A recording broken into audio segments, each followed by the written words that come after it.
Thank you, everyone, for joining us for this special conversation on Senegal. My name is Oge Onubogu, and I'm the director of the Africa program at the Wilson Center. After an election delay that had several political twists and turns and weeks of protest that shook Senegal's reputation as a stable democracy in West Africa, on Sunday, March 24th, about 7 million people voted in an election to pick a successor to President Macky Sall, who had been in power for 12 years. Many analysts had anticipated a runoff since there were about 18 candidates running for office. But on Monday, March 26th, former Prime Minister Amadou Ba from the ruling party conceded defeat to Bassirou Faye, the lead opposition candidate. At 44 years old, President-elect Bassirou Faye is set to become Africa's youngest president. I am delighted today to be joined by the head of the ECOWAS Elections Observer Delegation, Professor Ibrahim Gambari.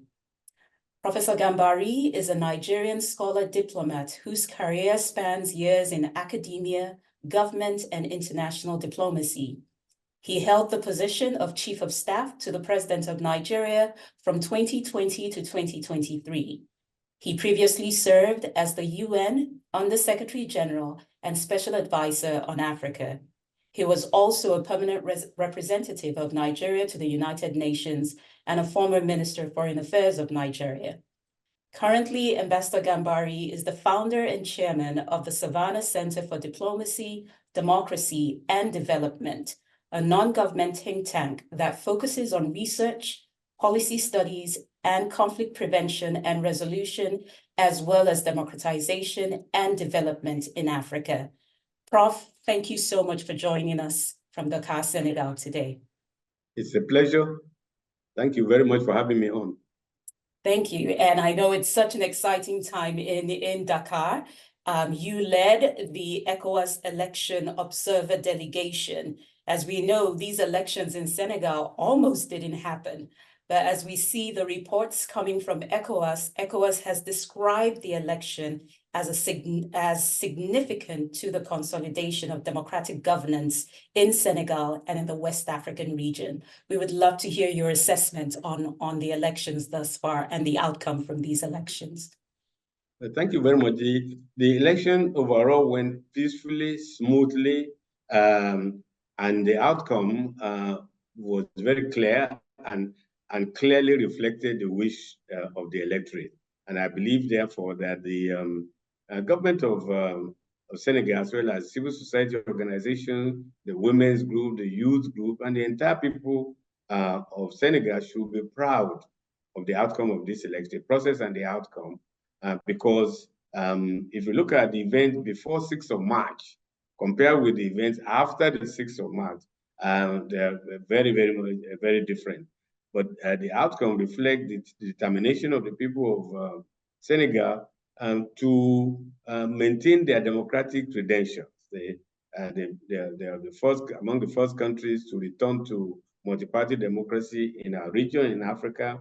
They have successfully made a transition from one government to another through democratic means. And so their determination to keep things this way has been realized. And I think all of us, the observers, because we are the African Union observers, in addition to ECOWAS observers, the European Union, NDI, and others were very satisfied with both the process as well as the outcome of this election, including the fact that, as predicted, that there will be a second round of voting. It did not happen.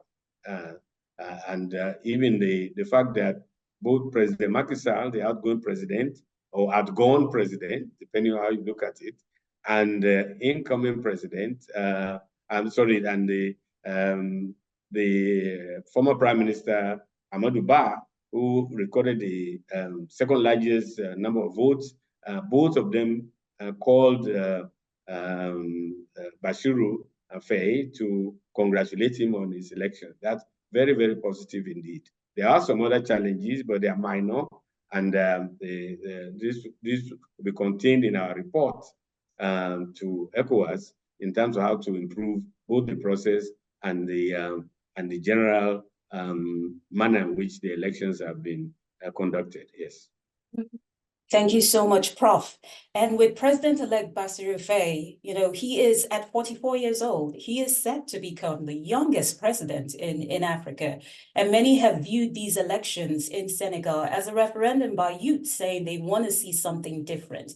They want to see change. And not only in Senegal, across West Africa and across the African continent, we see these same sentiments among young people. Would love to hear your thoughts and your views on youth and the future of democracy in West Africa and the African region as a whole.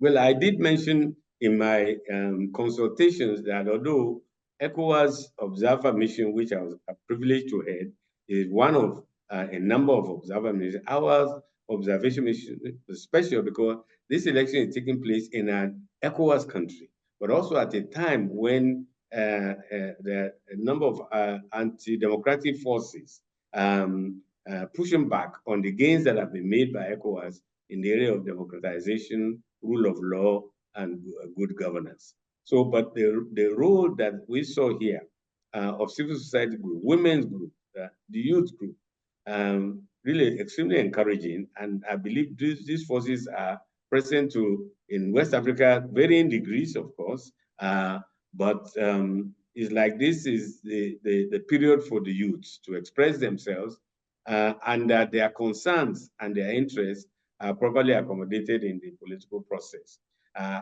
That is more so for the youth, but for the women, I'm saying a bit quite discouraged by the fact that for the 19 candidates, there's only one female candidate. And when I spoke with a very activist women's group here in Dakar, I put it to them, why this activism, this commitment, this enthusiasm about democracy, how come it has not been translated into your making greater inroads? But I think I see a determination. They ask for the youth, how young the president is. It's actually just to remind me how old I am, that my son is 6 years older than the president of the new president of Senegal. But what I saw in conversation with him, that he's surrounding himself not only with the youth, but also some very experienced hands. And I hope this continues. And I would suggest very strongly that those who really want to support the consolidation of democracy in Senegal and beyond to really support the creation of a team and to reach out to them in terms of advice, in terms of encouragement, so that they will really be prepared to take on the reins of power. Because one of the critiques of the new president and his party is that Senegal is so central in Francophone West Africa, so central even to ECOWAS. How can power be entrusted, or the country be entrusted so young, the leadership of their party? And they didn't get a chance because the electionary period was truncated. So they didn't get a chance to actually articulate what they would do, how we would do it, what resources they need internally and externally. But nonetheless, I see a determination on their part to succeed and to prove that, yes, giving power to them at such a young age is actually a pointer to the future. And also, I drew the conclusion from this election that the pro-democratic forces, has been validated, not only in this country, but the signal is that perhaps the wave of the future should be this peaceful transfer of power, transition of power through democratic means. Mm-hmm. Thank you very much, Prof. And I think the points that you made about the assistance that should be given to this incoming administration in Senegal actually leads me to my next question, where the president-elect Bassirou Faye is going to be taking power at a very pivotal time in Senegal's history. We see with the discovery of, important oil and gas deposits, that Senegal's income bracket might shift significantly depending on the investments that will be made in this area of natural resources. But apart from that, we also see Senegal within a region, the West African region, where we've seen a significant number of coups since 2020. And we also see continued insecurity across the region. So there will be quite a number of challenges that this new administration, that the incoming administration in Senegal would have to face. Could you elaborate a little bit further on the type of support or partnerships that could be given to the incoming administration to try to address some of these challenges and opportunities that the country would encounter in the coming, literally in the near future?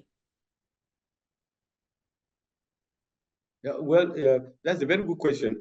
And I think the best way to support them is not necessarily throwing money at them. It's really throwing expertise, throwing experiences, sharing experiences, because the discovery of oil in commercial quantities, as you know, I mean, I'm a Nigerian, as we found out, that can be a blessing, but it could also be a curse because number one, the oil industry does not employ that many people, and yet one of the biggest challenges facing the youth in this country and throughout West Africa, if not the entire continent, is unemployment among the youth, which is among the highest. And then we see young men leaving their country, risking their life across the Mediterranean and perishing in large numbers there. So youth unemployment, good management of the resources, setting priorities that emphasize investment in even non-oil sectors, you know, where the employment opportunities will be greater. Those should be the priorities. So really sharing experiences, advice on management of resources, and assisting the team once it is known in those directions would be, I think, key to their success. I see signs that they might very well embrace that path, and those who want to help should do so in not by throwing money at them, but throwing advice, sharing experiences, and pointing to ways of the mistakes that have been made by countries that discovered oil in commercial quantities, but some of the investments they have made in terms of human capital development, that I think that would be very critical. Well, thank you very much, sir. And I think with the last question that I have here, knowing that 2024 has been described, 2024 has been described as a pivotal year for elections across the world. But even on the African continent itself, there are a number of significant elections that we're going to see take place this year. Apart from Senegal and West Africa, we see Ghana will have elections later in the year. We also see elections in South Africa that will happen sometime in May. Alongside that, there's several other elections scheduled on the continent. So from 2023, we saw significant elections across the African continent. This year again, and in 2025, there will also be some important and critical elections happening on the African continent, but a lot will be happening worldwide. As someone who has worked, significantly in the democracy strengthening space, both on the African continent and across the globe, what advice would you give to those who are working in the democracy strengthening space to be able to support in strengthening institutions, organizations, or people who are working in this space on elections?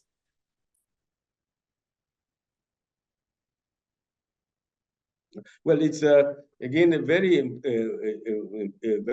important question. Elections by nature tends to be divisive, and in Africa particularly, there are many divisive elements in the country, ethnic, in some cases religious, and now even terrorism in the mix, kidnappings, and all of that in some of the countries. So the things that divide are there. So how do you, so the kind of support that should be given is really in terms of political education, and the manner in which candidates are chosen, because you can't have a larger democracy, in my view, if the political parties themselves are in their primaries or the other means of picking their candidates pursuant to democratic practices. The role of money in elections, the cost of elections generally, not only to the state, because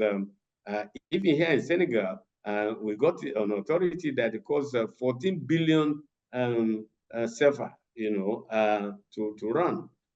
So how do assist in cutting costs, perhaps rely more on technology than some of the manual way in which we've been conducting some of the elections. So political education, selection of candidates for election, the electioneering campaign themselves, the support for those who want to promote conciliation, dialogue, instead of emphasizing divisions, to emphasize the things that unite.